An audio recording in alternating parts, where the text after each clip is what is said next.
Oppo A16 is coming with bigger battery and price of Oppo A16 in USD is $149.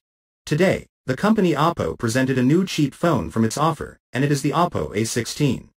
Oppo is thus expanding its A series.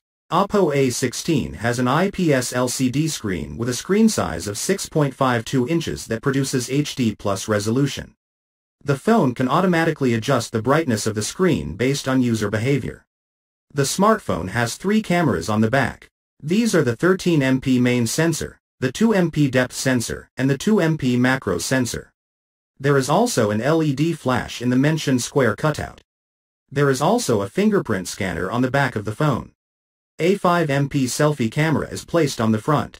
This smartphone will run the MediaTek Helio G35 chipset paired with 3 GB of RAM and only 32 GB of internal storage.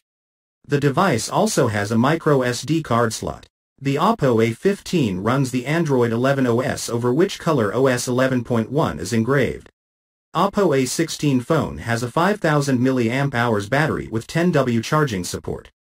It will be available in blue and black colors.